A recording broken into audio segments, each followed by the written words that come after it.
Git has already saved my life, and it could probably save your life too. Alright, we don't have to be so dramatic, but Git is definitely a tool that could maybe not save your life, but save your professional life and maybe a very important project that you've been working on. But what the heck is Git and how do you use it?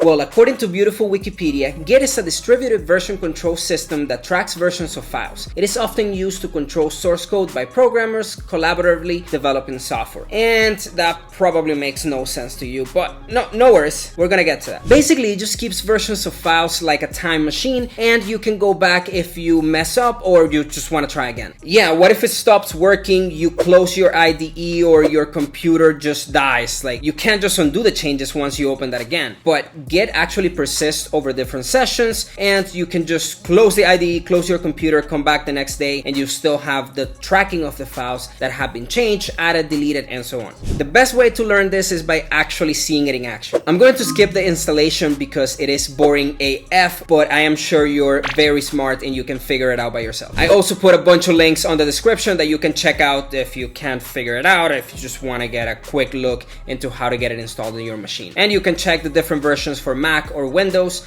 and most likely you will probably already have Git installed in your computer. So I'm just gonna skip all that and you can review it by yourself. Okay, so I'm gonna go ahead and open VS Code, which is the best text editor out there, by the way. And in here, I'm going to open a folder that I already created. It's called Git Showcase, and we're gonna load it up here. Let's create a new file. We can call it whatever. In here, I'm gonna call it main.py, and that's pretty much all that we need for now. First, we gotta initialize the repository. The repository, it's kind of like the place where all of your files are being tracked and that you have the history. Think of that time machine. This is where all of the timestamps are actually stored. To initialize this, I need to call one command, and you can probably do this with some other UI tools, but the way that I know it, it's with the command line, and it's a whole lot easier. You can never mess up. So to initialize the repo, we just had to call git init, and that pretty much does it for us. Again, you have to have Git installed. If by any chance you just get an error that it can't recognize what Git is,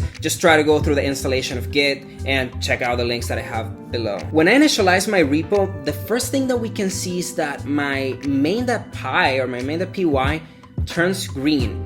And in here on the side, I can see that on my IDE in the source control, I have a pending change. And if I click on that, I just see a file, an empty file side by side. But since this is a new file that I haven't started tracking, it's highlighting it for me as a new file. It's still keeping track of the changes that have happened. As we can see, before we didn't have anything. Now we have one file and it's green. It's ready to be committed. It's ready to be saved, but we haven't really done anything with this file. So how do I actually start tracking my files? Well, the first thing that I need to do is actually add these files to staging. Staging is like a place where I say, hey, these are the files that I actually want to start tracking eventually. I'm not tracking them yet. I don't want you to commit them and save them yet, but I want you to be aware of them, because when I'm ready to actually commit them, these are the files that are going to be. And you can specify one specific file if you want, but in my case, I'm just going to go ahead and add all of the files, which is just one for the time being. And to do that, I just do git add -a, which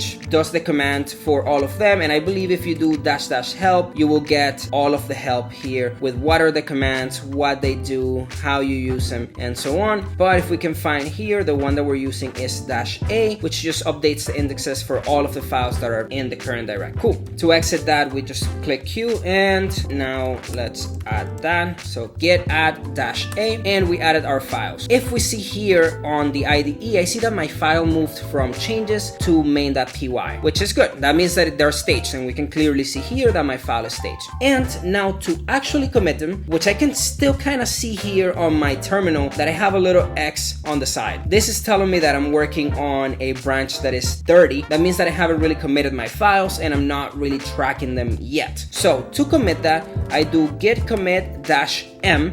So git commit actually commits those files. It tells Git, hey, I do want to actually save my file. I want to keep track of this. And because I'm also going to provide a message that's going to mark this specific checkpoint or timestamp with some message so that I in the future can understand what was changed, how it happened, and so on. So for this, I'm going to call it initial commit, adding empty main.py. So this is gonna be my commit message. I'm doing git commit -m and I'm passing a message in quotation marks. I don't think you need to put the quotation marks. I would still put them just in case. I think that actually I take that back. You definitely need the quotation marks. Don't put it without quotation marks. And here we go. I hit enter and two things have happened. One, Git is telling me that we added one commit. That's the first commit that we see over here. There was one file change, 0 insertions and 0 deletions. This looks at the amount of lines that we added. So since we didn't add any lines, there's no insertions and no deletions because we didn't remove any line. And it just says that it created mode whatever number main.py. Now it's tracking my main.py file. And also here on my terminal, the little red X changed to a check mark, letting me know that we're good to go. Those changes are now being tracked. And if you were wondering how do I get this on my terminal, you can look at a package that's called omycsh, and this is a specific package for Mac. And if you have a CSH shell or command line, terminal, whatever you want to call it, but it has a lot of cool things. It keeps track of your branches. It does color coding, lets you do a lot of cool things. So check that out definitely. Cool, I'm now tracking my files, but what does this mean? Where is my file? How do I see what changes I make? There's two parts to Git. There's what we call the local Git. That's something that runs on your computer that is keeping track of all of those files in some hidden folder. And actually it's good if I show you that folder. If I do ls here, I can see that the only file that I have in this directory is main.py, but that's not true. I actually have a couple of files that are hidden here that I can see by doing ls-a. -a shows me all of the folders, files, and everything in my directory, including those hidden files that I shouldn't be seeing. In here we have Git or .git. This is a folder that is the whole brains of the operation. This is where Git is keeping track with different files, timestamps. It's doing all these things to make sure that it understands what are the different checkpoints, where in my files I am, what have I added, why have I removed, and so on. And if you want to inspect it, we can actually go into that folder and look at what we have. We have the head, descriptions, indices, references, hooks, a bunch of stuff that you probably don't have to worry about, but if you're curious about it, you can go in there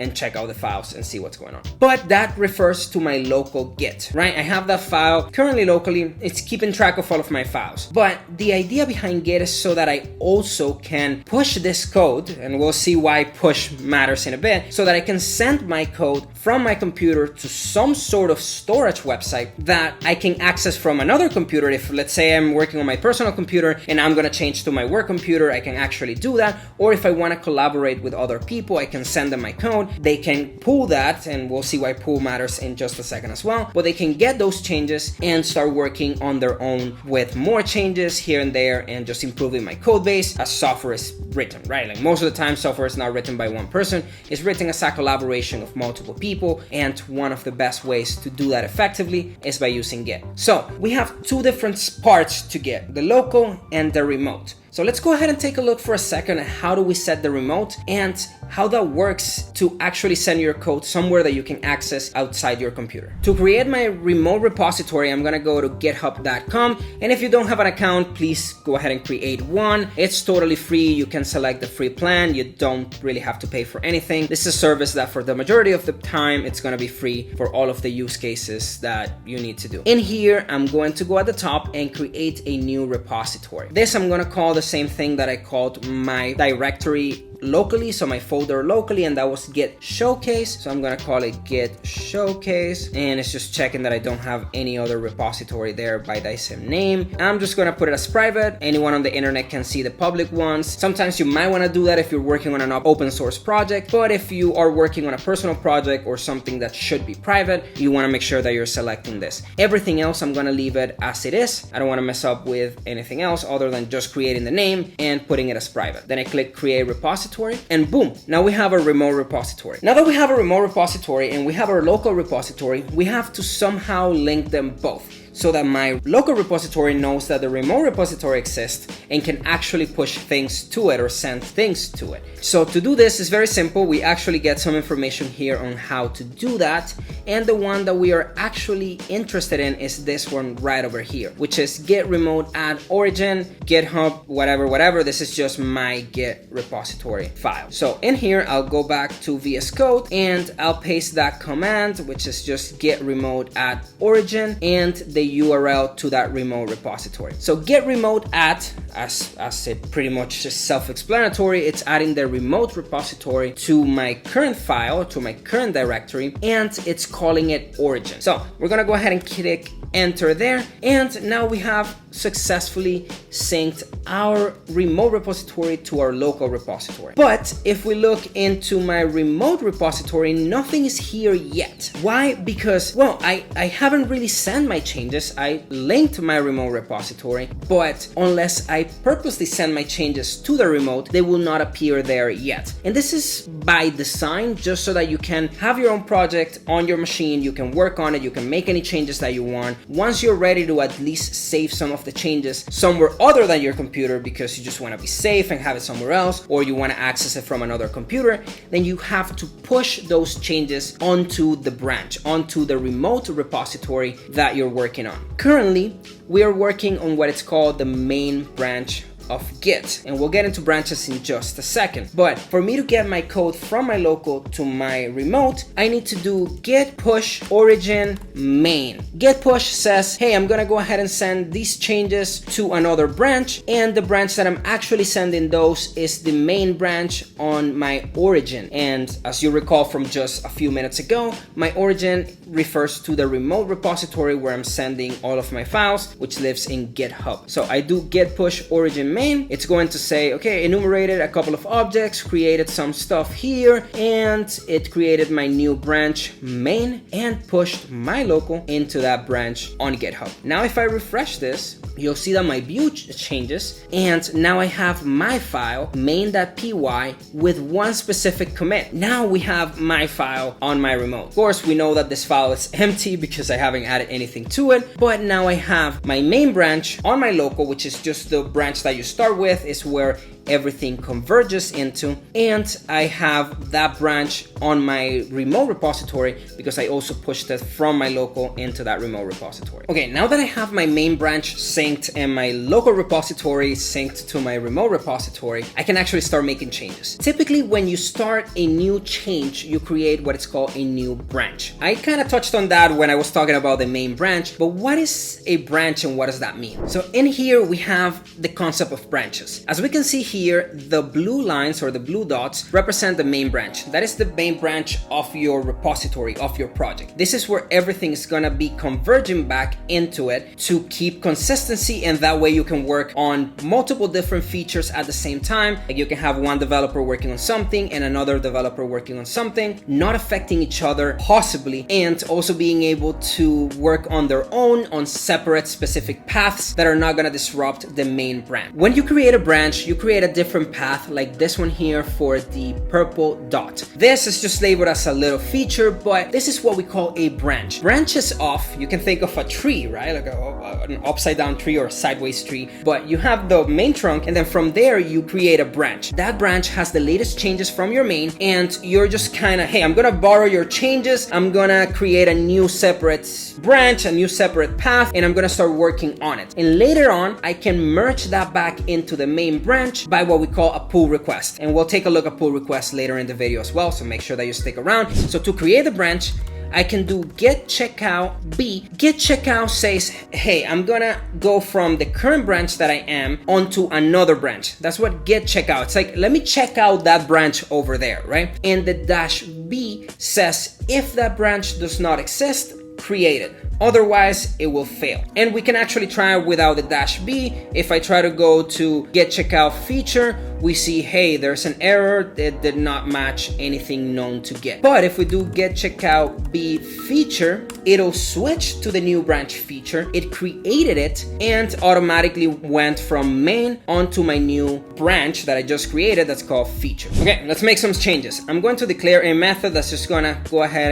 and print hello world. And that's all that we're gonna gonna do? The way that I see what changes happened, I mean, I know because I just changed it, is by going into my source control tab again, and I can see changes have happened here. If I click on the main.py, so we can see side by side exactly what has changed at any point. I go back to my file and I also see down at the terminal that it says that my feature now has a red X. The first thing that I need to do is add all of my files onto staging, and as I mentioned before, I can do that by adding all of the files, or I can select one specific file like this one, git add main.py, and that should work fine as well. But for us, we are gonna save all of the files, so we do git add -a, and if I check here on the side, I see that I have no changes, but I have staged changes now. Then I commit this change by doing the exact same command that I did before, git commit -m, and I pass in quotations a message that I want to say. So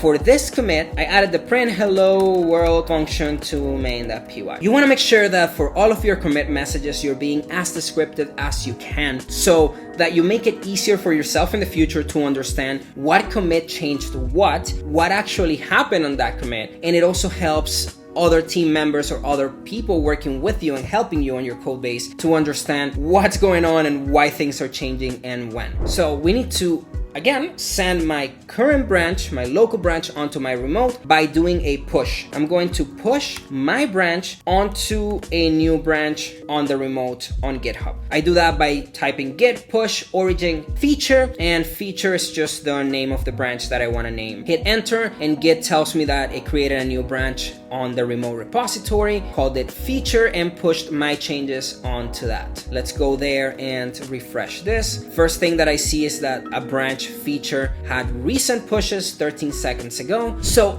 isn't that super cool that we have two branches with the same file, but one has a specific version and this other one, which is the new branch, has other changes that weren't there before. I mean, now I can clearly see what has changed between one branch and the other. I'm gonna click that button to compare and pull request, and it opens this view that lets me know that in here I can create a new pull request by comparing changes across two branches. If you need to, you can also compare across forks and do more. If you want to go in detail, you can learn there as well. But in my case, I'm trying to merge, so I'm opening a pull request to be able to merge my feature branch that I called feature. I could have called it anything else, but in this case it's called feature, and I'm trying to merge it into my base, which is main. So I'm going to add a specific description, and I click on create pull request. As I create the pull request, on the tabs that I have at the top of GitHub, I can see that I have pull requests, and now it has a little one that lets me know that there's a pull request opened, and in this case this pull request was just open now, and it was opened by me. On the pull request page, we have different tabs. The first tab is the conversation tab. In here, reviewers of your pull request can add notes if they need more clarification, if they want to just let you know of something, whatever conversation needs to happen regarding the changes that are being merged at this moment. I can also see the commits that appear on this branch. For our purposes, we only had one commit, but you can put as many commit as you want onto that same branch as you're working. But make sure that you're doing commits often enough, as if you at any point need to go back to another commit, you know exactly what commit that is, and you don't go back too far that now everything is messed up even more than it was. But cool, I'm actually fine with these changes. I know what I changed, I know what I made, so what I can do is merge that branch onto my main branch by confirming and merging this pull request. And voila, we have that branch merged into my main. I typically delete all of the branches that I have merged. I don't see a reason to just keep them around. Some people do, but for the majority of the use cases, I delete the branch because I don't need it anymore. Now, as I go back to my pull request, I see that there are 0 open pull requests and there's one that was closed and it was merged. And if I go back to my code, I can see that now in main, my commit has changed. I see main now has 3 commits. My commit has changed for that file. And if I see the file on main, on the main branch, the file now has the changes that I made in my feature branch. Now I want to start working again from the main branch because that's where everything is converging or merging into, and that's my source of truth. To change to my main branch, I can do the similar command that I did before to create my feature branch. I can do git checkout. Let me check out another branch, but in this case, I'm not going to do the -b flag because main already exists. I don't want to create it. I just want to switch to main. So I just do git checkout main and hit enter, and now I have switched to main. A lot of the times Git has some complications that I want to make sure that you're aware of. What are the complications and why do you care? Welcome to merge conflicts. What is a merge conflict? Again, the best way to illustrate this is by actually seeing it in action. So what am I gonna do? First thing, I'm going to create a new branch, git checkout b feature 1. So I'm gonna do git checkout b feature 1, and I'm going to create another branch. Now I'm on the feature 1 branch, and in this branch I'm going to make some changes. So the first change that I'm going to make is I'm going to print something else, as we can see here, 2 more lines to my method that I created before, to my function that I created before. Git also lets me know here within the file of the 2 lines that I have added. And if I would have removed a line, a lot of the times it highlights it with a specific like red color, but in this case it just thinks that I made a change to the existing line, which could be valid. But I added those 2. If we go into my source control, again, I can see a side-by-side view of what existed before and what exists now. And in the similar manner that we did before, I'm going to add my changes to staging by doing git add -a, and then I'm going to commit my changes by doing git commit -m and passing in my commit message, adding more print statements to the print hello world. Perfect. I added some changes to my feature 1. Again, Git has so many different things, but if you want to find out what rebase does, basically it rewrites the project's history by creating brand new commits for each commit in the original branch. This typically happens when you're having an issue merging those commits because of XYZ, things have changed, the commits are too different or have deviated too long, and now you need to reconstruct that history. You will not lose it, but you will just reconstruct it with new commit messages, or sorry, new commit numbers. So Git is most likely going to tell me that there is an issue because the reference of the branch that I have locally and the reference of the branch that I have remotely have changed. But I'm just going to force push this git push origin feature 2-f. I do not recommend that you do this often. Do this only when you know that what you're pushing makes sense. And of course, in my case, I am pushing feature 2, which has all of my latest changes of feature 2 onto the remote branch, and I know I'm not overriding something. Be very, very careful with the -f or the --force flag because this will override anything that you have in remote.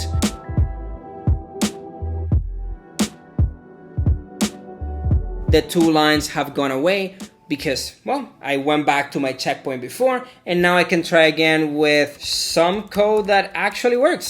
Thank you very much for sticking around, and as I've said before, Git has so many different things that you should definitely check out, like what git stash is, how does different branches work, how to branch off of another branch and not from main. There are so many different things that you might or might not use often.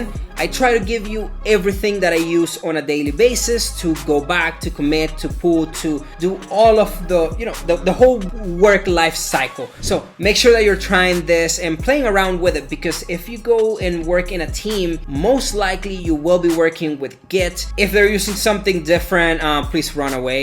Who uses something different? Just kidding, no shade to anything else, but you will most likely be using Git. This is the best way to collaborate, and by knowing how to use it, you're just putting yourself ahead of so many different people who don't even know what Git is. How can people not know what Git is? But thank you very much for sticking to the end. If you like this, go ahead and subscribe to the channel and comment below if you want me to make more videos like this, or if there's anything that did not make sense on this explanation. I'll try to reach out to you or just make another video with more explanation so that you understand that you know how to use it and you can be a more effective developer. Thank you very much and stay curious.